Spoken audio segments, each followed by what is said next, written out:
Isa Swede Violé là-haut, pas de complexe au Mawa. Otumoli peuple congolais, oluki papa Nzambe Mawa. Otumoli peuple africain, oluki kolo Nzambe Mawa. Binoba politicien foboyo kapasi na biso Mawa. Otumoli Nzambe Mawa. Afrique balila Mawa. Angola balila Brazzaville balila Inakabo balwa Nigeria makabo Liberia makabo Dosala nimo Basi Naligita lobaka sina ikobanga mindo Naligita lobaka sina ikobanga prison Mawa mimi Namboka kubo Naligita lobaka sina ikobanga mindo Naligita lobaka sina ikobanga prison Ami pobre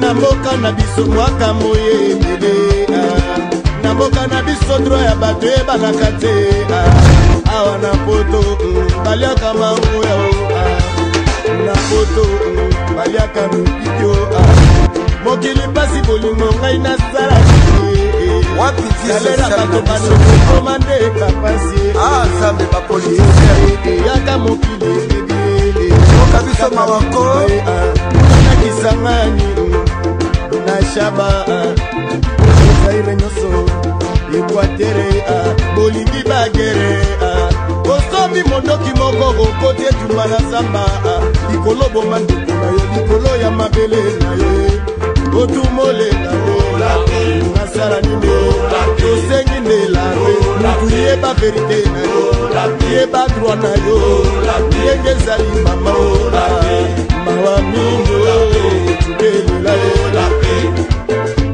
Mawa trop peuple congolais Mawa depuis colonisation Bande konanga yi ezali esengo lisusu oyo nga na lubaka mona musala population de Flavien na émission to solo lango émission population oyo bakomi kozela mikolo nyonso bande konanga yi TV zongelenge na RLTV chaque jour nde naza koloba à partir ya 21h 22h bozolanda to solo lango na rediffusion à partir ya 8h 9h bozolanda to solo lango bande konanga ina signé contrat na bino pona kobeta masolo ya Congo parce que bobete Congo za na makambo ebele Congo za na makambo ebele sengeli to solo la to lobelango bande ko balandi yango tozo solo lango na bande ko toko yambaka na baitando na biso poto beta masolo ya Congo bande konanga ina pesi bino mbote na mikila poto na pesi bino mbote na Kinshasa na pesi bino mbote na Congo mobimba parce que boko landa biso na bande ko biso na biso na internet bande ko biso na biso à partir ba télévision ezali esengo mingi tango tokuta na poko nyonso na rendez-vous na biso to solo la masolo ya Congo bande ko balandi Masolo Congo lelo zanini bande ko balandi tolali tolamuki ekomaka te ekomi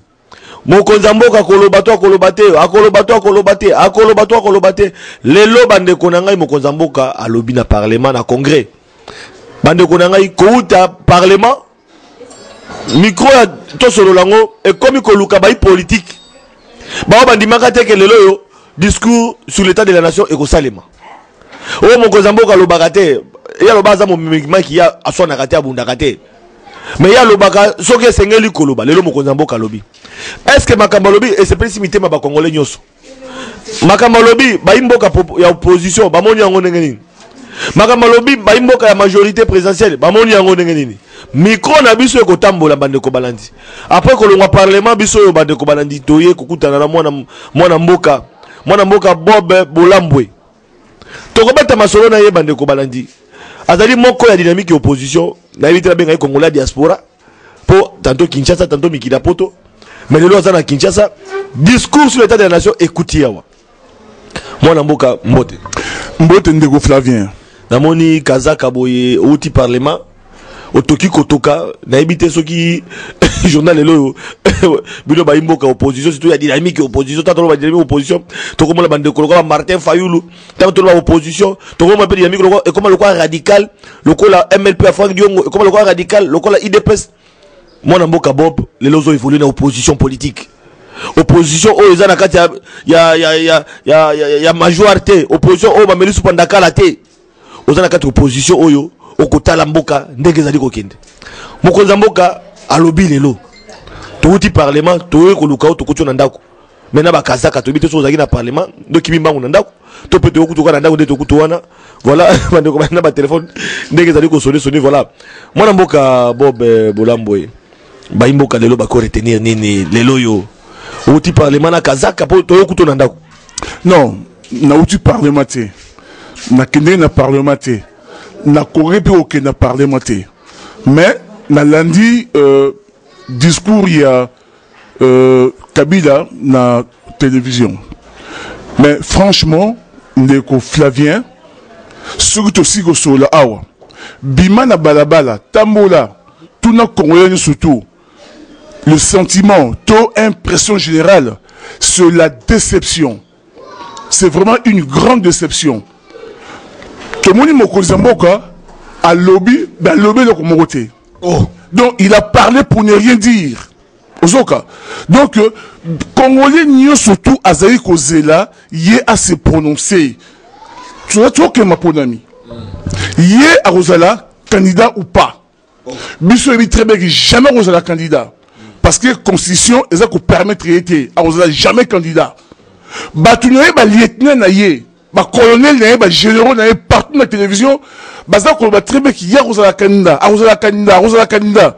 Il fallait y attirer clarté dans le Kamouana. Non, abeti masolo, abeti banda giti et l'autre malonga le bipeza ezalité. Alingi akende a parlé sur la souveraineté en Mboka. Mais souveraineté en Mboka ndikonangai. Si il est vrai que le Congo est un pays moko indépendant sur le plan politique, mais économiquement on n'est pas indépendant. Lumumba, parce que moi je suis lumumbiste. Lumumba s'est battu pour la deuxième indépendance qui était économique. A dit très bien que toujours indépendance politique, c'est un premier pas. Deuxième pas, nous devons aller vers l'indépendance économique. Nous donner les moyens pour aussi Mboka et Maboko. Il y a assez plus de 15 ans de pouvoir. Mais 15 ans de pouvoir, à Mboka place. Tu parles de la souveraineté alors que sur le plan économique, on ne se nulle part. Mais de quelle souveraineté on veut parler? La souveraineté, quand la souveraineté économique et comment on touche bien terrain à Bango. Lorsque ça leur plaît, il n'y a plus de souveraineté. Il y a partout, sur par exemple, en faveur de Bango, là il n'y a pas de souveraineté. Non, non, non, non. Le peuple congolais, il est assis à Koli, à l'issue de la géoté, à l'issue de la conduite au Saganaïté. Donc, mon Kozamboka, à lobby et l'autre mon côté. Et l'autre mon côté à lobby à Malonga. Voilà, Bandeko Balandi. Vous avez constaté, Bandeko, on a vu la dynamique opposition. Et le Beléneka lokola Martin Fayoulou. Et le Beléneka lokola Jean-Félix Senga. Et le Beléneka lokola Prof Kalele. Basé et belé la dynamique opposition. Moi, Namboka, population peut alandi discours. Biso to outil parlement. Toki Mokonzamboka a lobeli discours sur Makamunyo sur Yamboka. Likambo sécurité à lobby. Likambo économie à lobby. Likambo maponami à lobby. À lobby makambo nyoso sengela ki a lobby pona mboka. Alakisi bilan na tala na ba beteli Mokonzamboka maboko. Bino na opposition boko mona le côté. Toki na hôtel souveraineté ngo lobby na. O meta balaki mindele. Mindele o moni ba filmer ko to mindele tango zo ba mindele nenga nini likambo ingérence na mboka na biso ba ba keno mboka na biso zali souverain. Ba filmer pe mindele na tandoike. Ba to ba beti maboko. Bo monite. On a pas monité, mais si Mindele veut que non, Congo est souverain, Zambo cannabis, et Zambo canabangote, Bango impérialiste et pas na Bango. Beaucoup Zambo c'est clair. Ndego Flavien, Yorone Ibisayo. Naï Nazali membre, il y a dynamique de l'opposition. Mais Nazali aussi président, il y a parti au Babengi, Rassemblement du peuple pour la démocratie et le renouveau. Voilà. Rassemblement du peuple pour la démocratie et le renouveau. Nous sommes pour tout rassembler le peuple congolais. Voilà. Parce qu'on a compris qu'il est divisé, nous sommes faibles. Unis, nous sommes forts. Dans notre combat, l'objectif aujourd'hui, pouvoir dans Moga Oyo, tout ça, nous surtout rassembler le peuple congolais. Rassembler le peuple congolais pour la démocratie et le renouveau. Pour une théorie très bien qu'il n'y a qu'à tout côté la démocratie. Mais démocratie, quand on parle de la démocratie, ma ponami, ça fait partie aussi de la démocratie. Voilà. Voilà. Ngaï n'a pas na poto. Tant on a comme na poto, na moni président Giscard d'Estaing.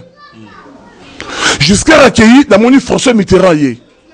Mitterrand accueilli, na moni Giscard yé. Chirac yé. Chirac accueilli, na moni Sarkozy yé. Sarkozy accueilli, na moni nani Hollande yé. Hollande accueilli, tout ça c'est kaskoyo, na Macron. Osoka. Mais pourquoi tout cela? Parce que le respect de la Constitution, Ce qui, tant on est Congo Simzela, ok. Tant on est Congo Simzela, ok. Obama Zaki, président des États-Unis. Tant on est Congo Simzela, Salini, ok. Avant Obama. Mais il y avait eu, comment dirais-je, Bush, tout ça.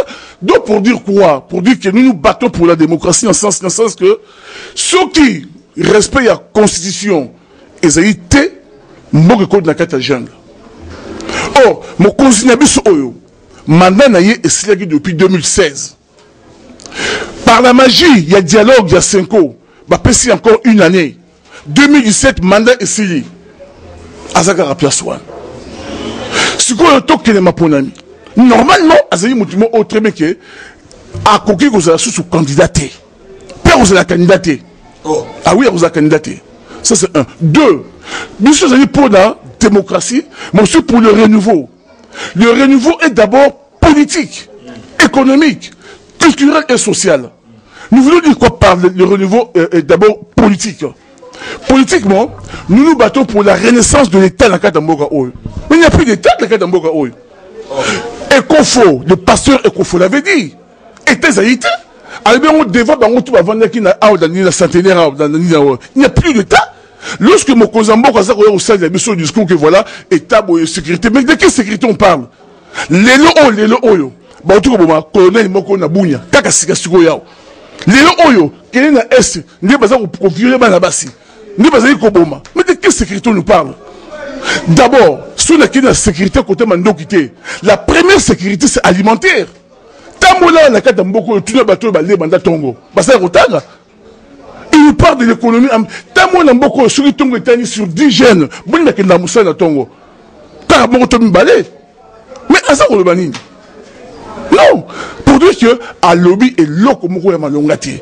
Donc c'est un discours mais faut pour mais monsieur Olandi Mokonzambo Kalobi qui a respecter constitution peut s'engager na mboka ba respecter constitution. Na autant de respect constitution à lobby élection ezali peut abeti c'était les sous lobby était élection ko salema na fonds propre ya gouvernement congolais. Donc bande ko ngai ezate que no apport extérieur ba mindele. Ndenge ezalaki na élection en 2006, élection les cas qui na 2011 té o ya 2016 autres que na 2018, l'état congolais a cofinancé l'élection.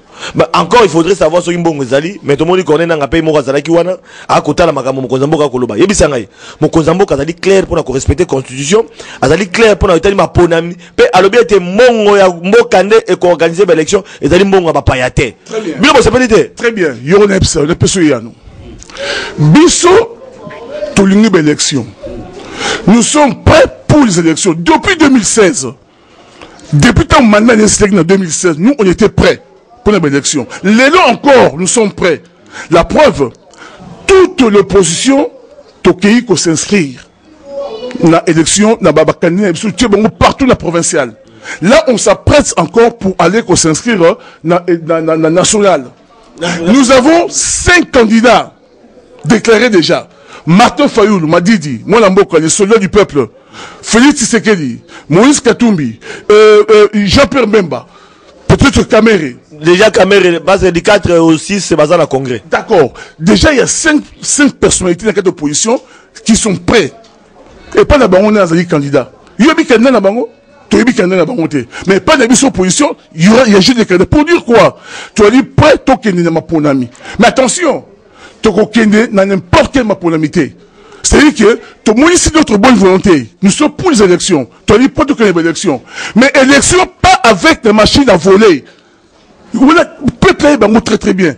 Mais on a besoin de la côté au moment où on a connu au Tangel Bisso, président va se succéder dans Mikila Poto, dans France notamment. Au Tangel Bisso, il est au commune Macron. Ben l'élection est salement. Kuna yo vana mboka Mikila Poto, yebisa biso. Kuna élection salement la machine de. La mboka yo outil de la mboka ba vieille démocratie. Machine les alaka. Bon, ah bon machine pour elle. Très machine les alaka. Ah, les alaka. Ah, très machine les alaka. Vous avez besoin de Kinshasa, besoin de Congo. Mboka ba élection na Poto salement aux bulletins na yo. Ok, nani na isoloir, même dans la France. Mais même pas ça, je veux dire une chose. Sur une loi électorale, mais nulle part dans le bas qui toque élection avec vote jamais. C'est implémenté. Machine à voter ou alors machine à voler. Tu accepter un voter. 2. il y a au moins 10 millions de lecteurs fictifs.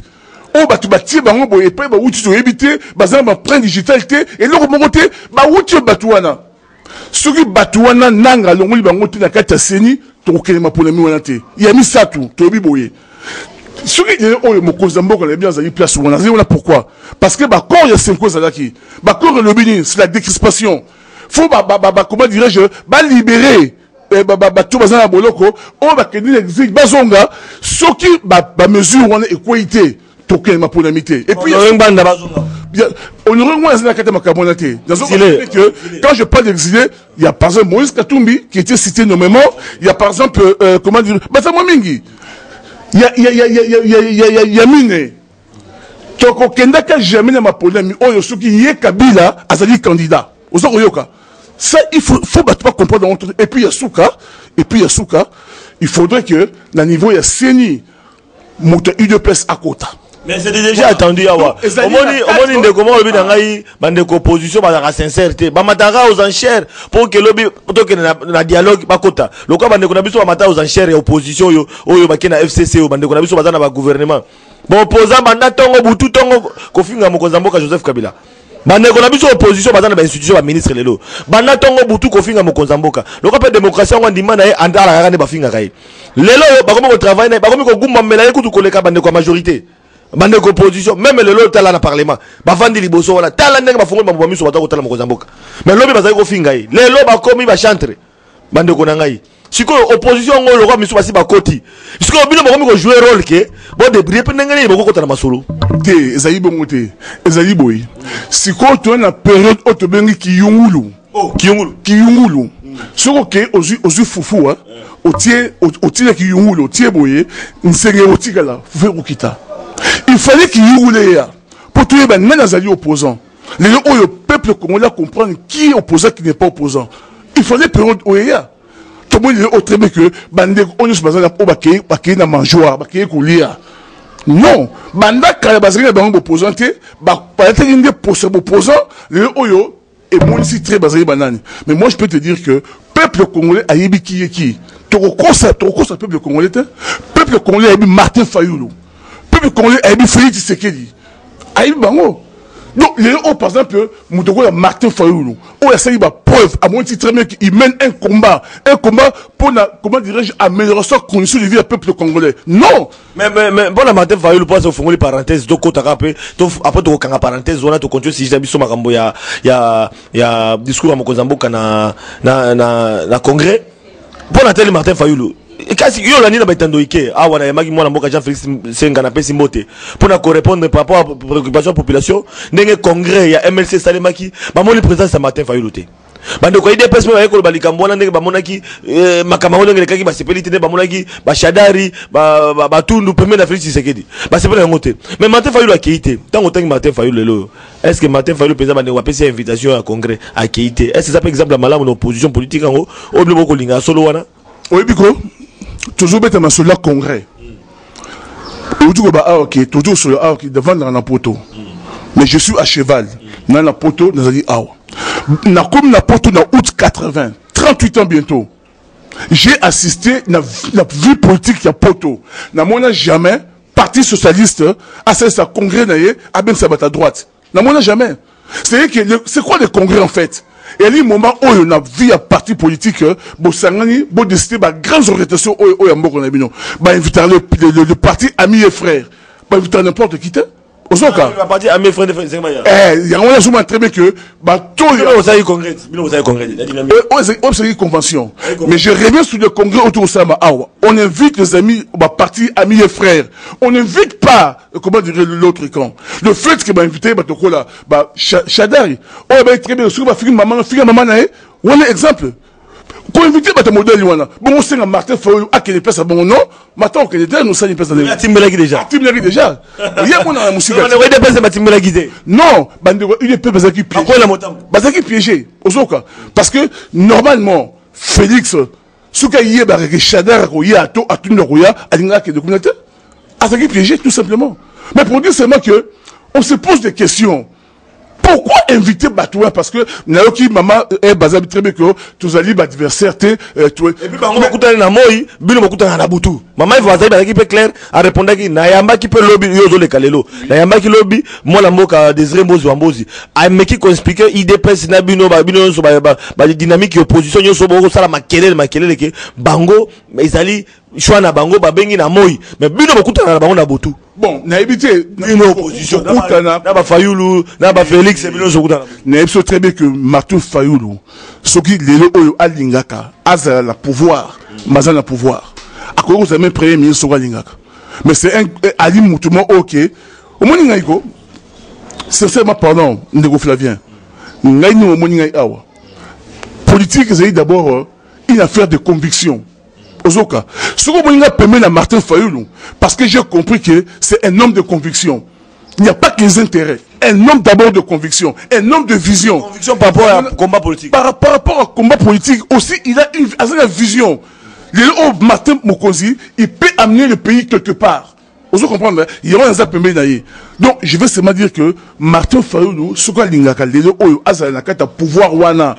Il pour substituer plusieurs fois. Mais c'est un garçon ayant des convictions, au moins à côté d'un bouzo banati. Mais on va côté d'un bouzo banani. On va côté d'un bali, très bien que les lots, nous le fait bien. Yo, on gagne l'auto. Au comme d'un bon rebelle. Au lingi Congo n'a pas congolais. Au créer une entreprise. Au aider Congo.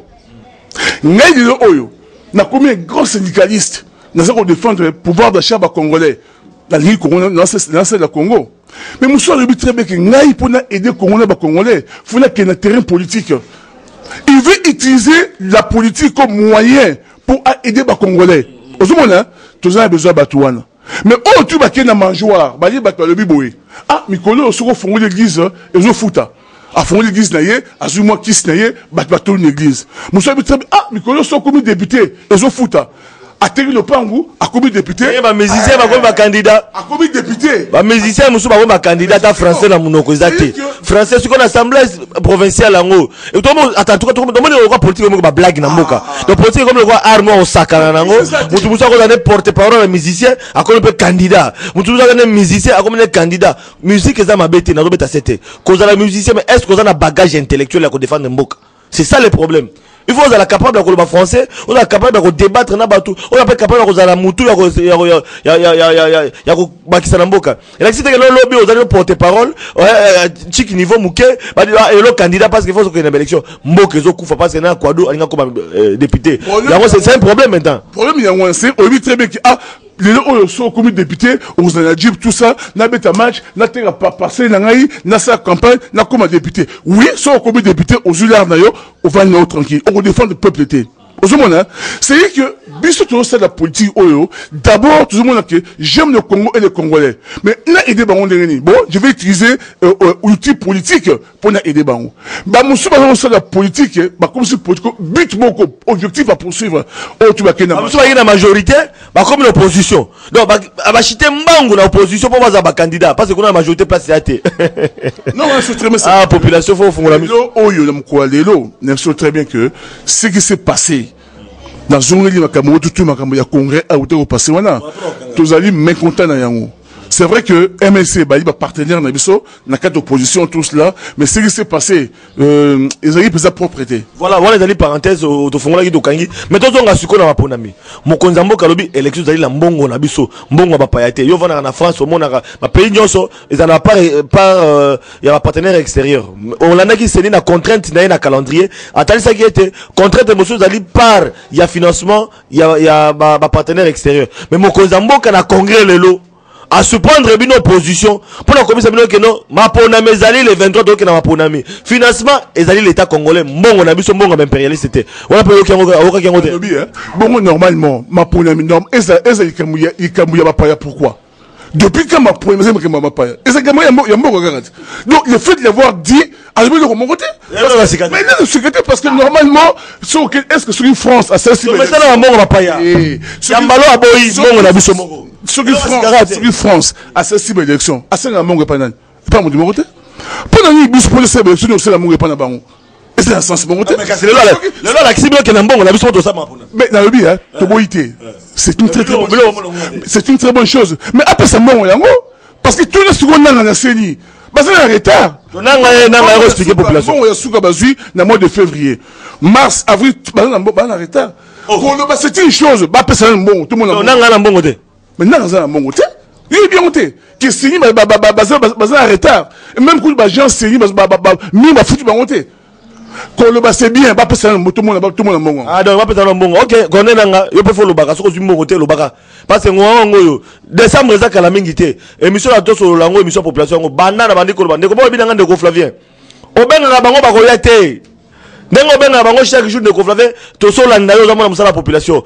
Chaque jour au benga bandeko ya seni baya kolobali kambo ya ba fichier électoral oyo komi ko poser problème bato baza na bon côté bazala ka wapi to ngito mola bango na to solo lango to ngito ba peba oyo ba s'enrôler 2 fois plus de 5 millions et bongo ba s'enrôler 3 fois et bongo ba s'enrôler 4 fois Ndeko Flavien obi bandeko seni porte parole pe enseigner zalaka na charger communication enseigner zalaka mais ozolo baté bandeko bien Ndeko Flavien komi tungisa note bandeko na bakoya na bango te to sito bi bango bakoya na bango te ngapa na zate pona kene ko beteka porte parole na rabino po ya kolobaka parce que aux émissions population esengeli boya population za kolanda bino na opetali bandeko na biso ya ngambo mosusu ya hôtel de ville bandeko so ba Ndeko Flavien to kolanda ngo senga na ba bis nyoso ba tia ngo ba langi ya jaune parce que Kimbuta dans hôtel de ville to moni ba bus minene au peu privé baza na biso ya Transco ezotambolaka bazo tia ba langi ya jaune mais Transco bazo tia langi ya jaune te pona nini so que ça vraiment symbole en mboka et c'est que to tia ba langi ya jaune ti le ba hôtel de ville de Robin Ndeko Flavien okobenga ba hôtel de ville bakoya na bango te okobenga no bandeko hôtel de ville bakoya na bango te yo mo kita na micro na ona caméra na okuna ngabi bandeko na ngai ozali émission population so balingi te bazala problème na population ezanga te toke na pona mit toke na pona mi gouverneur la ville de Kinshasa azaki pe candidate toke na pona mi ngana koloba te ba sa musalati bilonde boko juger bango ngana ozate wana plan na bona mona musala bango te na mona musala population pona bandeko bazako tungisa Ndeko Flavien esengeli ke okenda kana te na bengi bango bandeko na biso bango bazoya bazoko sololaka po balingi population émission ya population olingi population yaka to sololango parce que population balandaka musala bozo sala population ba comprendra bozo sala ozala mobola ozala ozanga ozana likanisi pona kotonga Kongo mona musala population akoyamba na betaka masolo na bango toujours même na otali conflit moi mukena bete moi c'était moko parce que to landi moko zamboka alobe likambo ya justice to mona ka ba magistrat muso atiaka bango pembeni to mona ba procureur muso atiaka bango pembeni parce que bato tam sa justice mabe mais lelo toza ko dénoncer na niveau ya corporation c'est que ba eteno journaliste na biso moko ya RLTV azali présentatrice animatrice ya ba émission na antenne na biso ayamaki bandeko moko pona conflit parcellaire na Sele asola ki pena bukumesa komi na Sele akei na ordre de mission mwana mboka Yolande Kusaya akei na Cédric cameraman na stagiaire wa bimi donc bakei bango misa to stagiaire ba bimisie bakomi na Sele po bakoma batala lopango ngo sa makelele o bato baza kolobeleza nini na objectif ya kosala émission kuna te mais sengeli na déontologie ya musala soko yoki son moko o vérifier na deuxième son bakoki ko ya le bandi ko finga mutu musu il faut passer droit de réponse aya na plein exercice akei procureur Sele Guilin, certains Guilin, à Kangiye. 2 jours en haut, moi, Namboka, Zali, Yaokanga. Bandeko, la mission à Jet de Bazali informé. Bandeko, NPC, moi, Namboka, Jean-Marie Kassama, président provincial de la ville de Kinshasa, président national de la ville de Kinshasa. Tous un tribunal de pairs. Ceux qui journalistes, parfois, ta déontologie, à ça, nous allons monter. Babengi, ça va, Sambi, ça va pas, Kondanaka, Bassis Pandarabiso. Donc, on a un tribunal de pairs, UNPC, mais ceux qui ont commis que procureur, Monkobo et Namboka, à Monique, Mibeko, Yamboka, Yaza au-dessus. On a président, en tout cas, justice, Moko, est là. Ministre de la justice, Bandeko, s'excuser parce que terme bimisaki et c'est pas ça qui va journaliste c'était terme bimisaki et c'est pas journaliste c'était bolana qui une PC na bande conseil déclaration pour être ministre de la justice à senga bolibise donc to comment na makamozali ko kene or mo konzamboka le garant de la nation a kosenga na bande kono so va respecter justice azongela ngo sous le la discours na sur l'état de la nation pour na autre justice alors to kosenga mo konzamboka ayebaka bana na zo travailler na bango na période post électorale auto zali ko kende to zali besoin attention te bakanga journaliste pour akenaki na mission de service à vérifier le pango procureur Guilin okobanga nini ceux qui journaliste akitika pour tout na kaka le pango za la problème nini toyeba parce que toyokaki de l'OES abatu toyamba procureur sengala kanga mutu journaliste en plein service procureur il faut en train d'habiter ceux qui va procureur c'est vrai mutu tozana dimension ya niveau na ye mais tobite na mboko vraiment ceux qui zakaka boy mboka ngo kene kaka boy donc journaliste akomande mutu pamba et sengala ba organisme internationaux et ya ko défendre biso na mboka na biso organisme à droit de l'homme et à défendre biso ba journaliste en mboka na biso mais na mboka na biso on dirait justice les hommes la teke non ba ko nyoko la ba journaliste en plein service un procureur akokanga journaliste parce que aye ko tuna ga motuna 2 jours le lo akanga mi azakuna tobite soki likambango za suni bande ko balandi et il a parenthèse mise au point mon kozamboka beti 7 de justice to kosenga na mokozamboka fungola miso afungola miso ayeba banani balingi ete bana pe wasa musala mabe ba procureur magistrat o boyena boy ba ko tambola mabe justice za batunyoso bolo ka pona batunyoso sanction pona batunyoso et sengeli to sa mibeko za mboka ya mibeko biso yoso journaliste sengela to sa mibeko ndeko va pe ato sa mibeko basa to sa mibeko te biso to samba bele Francis Kalomba ka avocat nanga Francis Kalomba za avocat nanga na Kinshasa wana zoi ko samba ya ndo bakino parenthèse nanga fungola ngona pona bakino ba journaliste tant to problème to za na corporation par rapport à déontologie ya musala na biso so za kina ba koma mabe oye opesi droit de réponse ya ko umufunge mukamate kaka parce que certains journalistes bokasi kaka bongo non mboka ko kende bongo te mokonza mboka abeti c'était ayi parenthèse mwana mboka bobo tozo kena suka tabola bongo moko etamola kande ngwana moni bino ba journaliste tant ba kangi mongo na bino botima kele tant su ba botika ye mais tous les jours ba kanga ba na kata mboka o ba sanga ba tabundila ka bango ba sanga ba boloko ozoka c'est que moko etamola bango ba bi très bien que le poisson commence à pourrir de la tête ce qui ba institution qui colonise malamu te na suka pe fe beba moko za etamola mokonza beti c'était pour étaler justice mais mokonza mboka beti c'est pour étaler justice mais abana o kanga ba tourna ye yo soka mokonza mboka kanga mo tourna ye akanga nani Laurent Désiré Kabila akanga ba ministre na ye oui bien monté yo la ndé le solo bambi ba cheke akanga ki akanga nani na DGR Kabula akanga nani arrêtez ba akanga mutu ba libérer mutu ba moko oui bien monté so bakanga mo yo kait dans le bien pour ba kanga ba la okanga na biso boye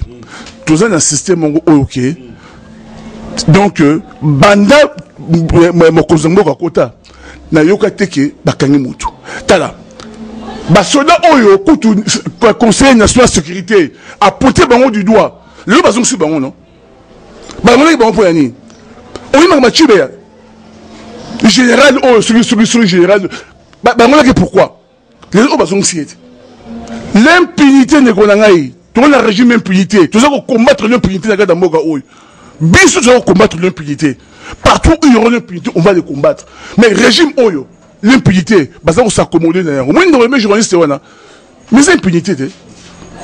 Assez, et là on y a sali. Et là ma belle salité. Mais parce que il a eu à faire certainement, na moutoumoro boyeke, à moni que la loi c'est lui. À gros ça a fait 2 mois avant les pécunins.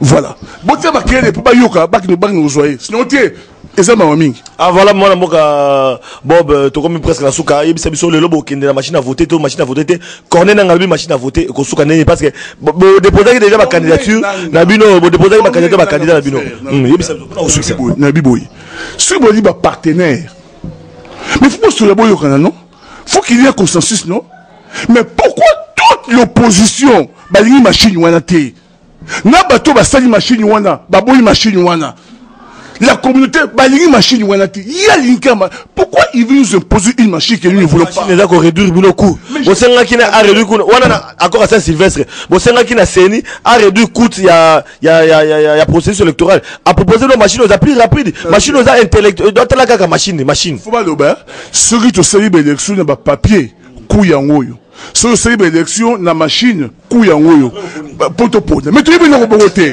quatre machines à voter mais ça m'a mingi parce que derrière cette machine certainement bâtir toutes les stratégies à tricherie na quatre machines voilà il y a seulement une majorité accueilli contre machine wana tangana moko o abiki na contre machine wana azate OK on peut essayer on a bino pour ta reçu ça tongi to maboye mona mboka Bob lelo bola boye ndeko na ngai. Est-ce que l'opposition politique doit espérer pour la construction ça peut-être doit espérer na candidature commune à opposition tant que comme on a les loyo makamodenge zali koleka entre bino na opposition bande mo binde ko Flavien tant oyambi bande ko IDPS ba tirer MLC oyambi bande ko MLC ba tirer IDPS oyambi bande ko MLC ba tirer dynamique ba tirer siko ezali ko bokabone côté na kati opposition combat na bino alors mais siko boko banga nini bon ba mso kuta na butu ba so kuta na ba mso kuta FCC bon avenir no pesa FCC bokaboni avenir no pesa front contre le Congo non front commun pour le Congo non front contre le Congo front commun pour l'émission FCC wana très bientôt. D'ailleurs, c'est très bien. Il fallait EIA pour tuer tu n'y comploter contre le Congo. Mal la FCC one. Mais moi, je veux dire autre chose là, Baboui. Vous parlez candidature commune. Bisso na dynamique, vous allez inquiéter. Parce que pour parler candidature commune, faut qu'il y ait plusieurs candidatures pour vous dégager candidature commune.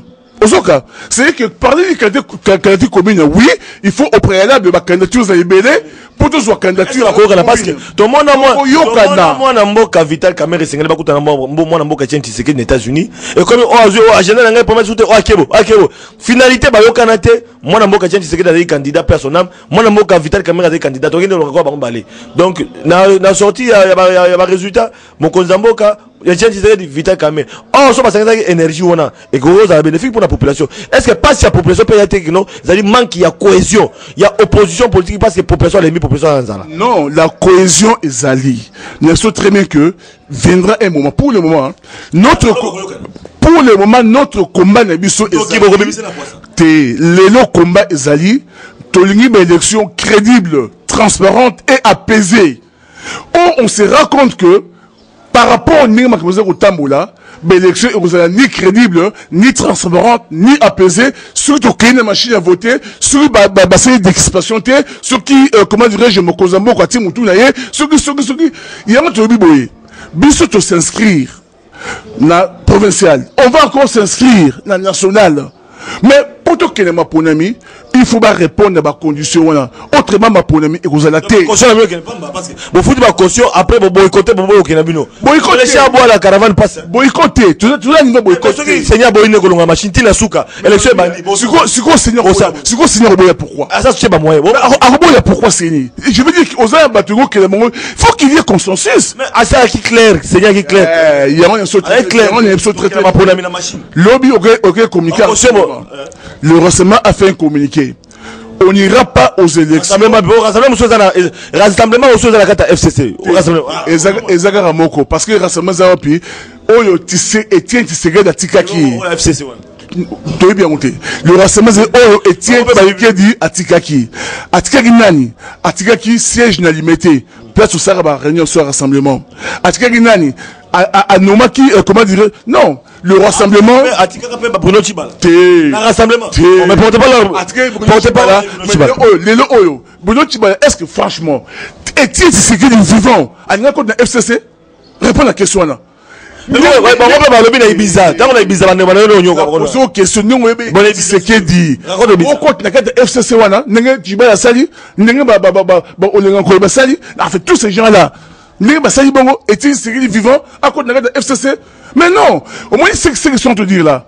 Bah, il m'a fait cette image comme si il n'y a pas d'opposition. C'est que le pouvoir n'a opposition. L'opposition existe.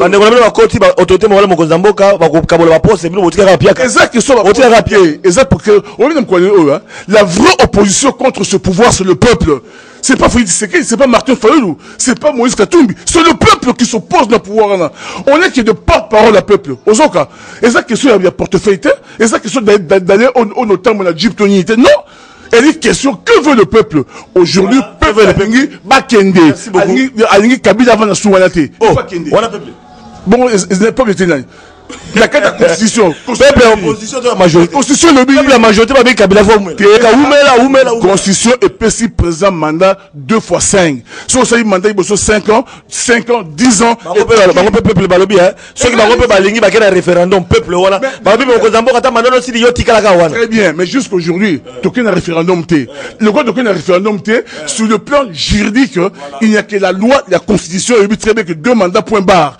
À ça c'est 2 mandats il n'y a plus il cadre mon sous société peut autorisation voilà bon ben bolambo c'est que bakeno membre dynamique opposition président parti politique naé voilà to comme na suka il y a interview ya biso na yo na banzi tozo continuer parce que micro na biso ezo continuer kaka ko beta masolo ya mboka ko zoka ba réaction chaque jour à partir à lobby peso to continuer lobby lango to beta masolo parce que grande actualité et ali mise au point au mokonzambo kasali na discours naé sur l'état de la nation alors pendant ko suki ça peuple congolais a retenir nini na yo to kabola na yo très bien merci pour Namitula de Sololi pour nous soutenir ça peuple fakangelo komoko le président a parlé pour ne rien dire. Oh ah oui il a parlé pour ne rien dire parce que discours naïe et qui vers attente à peuple T le peuple attendait une seule chose alors très bien que peuple congolais aux dernier discours nous allons tenir parce que Mandanga Sili Donc, discours sur c'est bien très bien.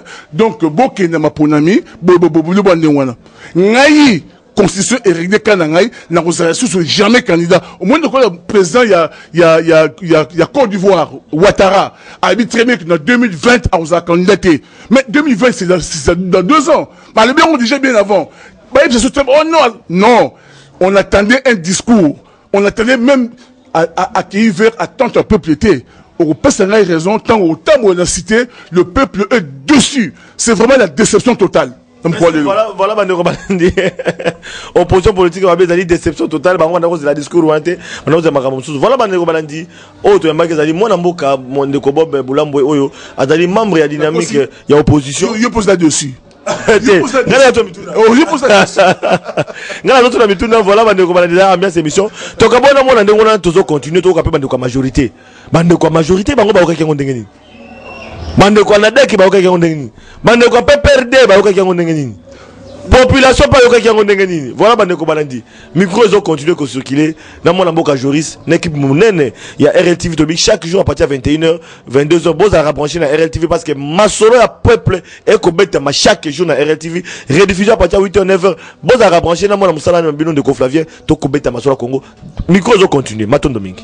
Oh, le peuple, lobby qui respecte la constitution, de Joseph Kabila, lobby qui respecte la constitution et Kozala, et que l'élection est Kozala, et que Mbong et Kozala l'élection, et Zali Mbong, on a vu ce Congolais pour tous à la teke, oh, il y a zo dicté, ndeko, oh, il y a Tindaka, oh, il y a Lobaka, oh, il y a Pesta, la yenda, comme un roi Mokonzi. Mais ceux qui viennent au Mogo pour prendre en charge, n'engagez de commencer à Lobaki, qui prenez-vous en charge. Il y a un des autres à Katamboko. Nous, acteurs de la société civile, nous militons jour et nuit pour que les élections puissent avoir lieu, pour consolider cette démocratie et puis pour permettre à ceux qu'on puisse avoir cette culture démocratique. Ça, c'est un premier élément. Mais en tant que citoyen congolais aussi, je suis très satisfait parce que le chef de l'État, il a responsabilisé chaque Congolais à double niveau. Le président de la République a assuré Banamboka que a commémoré peuple na élection en complicité na camarade Bruno Tibalanzenze qui est son premier ministre bazo mema peuple na élection le 23 décembre ba élection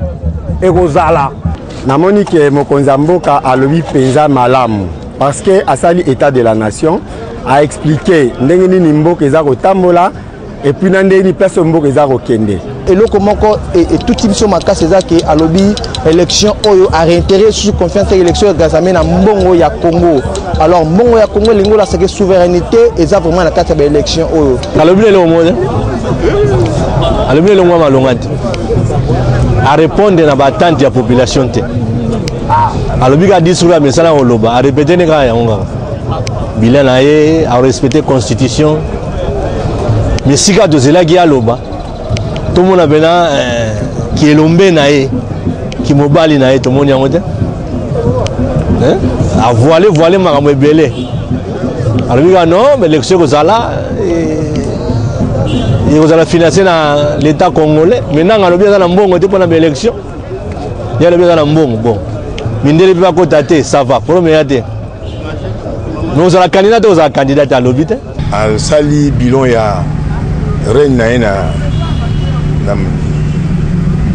à la tête du pays. Alors, lobby a réaffirmé que l'élection Gozala, dans le mois de décembre, et que Bazala a moyen, on a le gouvernement, on a pour ça l'élection, et les sous-sous à lobby à respecter la constitution. La constitution peut le lobby que Azaleka na mon âme balé au Assalia. Donc, tous de la caca. Nicolo peut tomber dans la candidature totale à partir du 25 à le 8 tout le monde, mais je crois qu'à respecter la constitution le lobby. Issa Sede violer là-haut, pas de complexe au Mawa. Otumoli peuple congolais, oluki papa Nzambe Mawa. Otumoli peuple africain, oluki kolo Nzambe Mawa. Binoba politicien foboyo kapasi na biso Mawa. Otumoli Nzambe Mawa. Afrique balila Angola balila Brazzaville balila Inakabo balwa Nigeria makambo Liberia makambo Dosala nimo Bazi nalingi nalobaka sina ikobanga mindo nalingi nalobaka tika ikobanga prison mawa mingi na mboka Kongo nalingi nalobaka tina ikobanga mingi nalingi nalobaka tina ikobanga prison amipose nasalinga na mboka na biso mwaka moye ebele na mboka na biso droit ya bato ebalaka te awa na poto baliaka mangoya na poto baliaka mipikio mokili mpasi bolingo ngai nasala salera bato banokomande bapasi yaka mokili okabiso mawako nakisangani na shaba ezaire nyonso ekwatere bolingi bagere osombi mondoki moko okoti etumba na zamba likolo boma ndeko na yo likolo ya mabele na yo otumole na yo nasala nini osengi ndelabe mutu yeba verite na yo yeba droit na yo ndenge ezali mama mawa mingi tubelela awa trop peuple congolais mawa depuis colonisation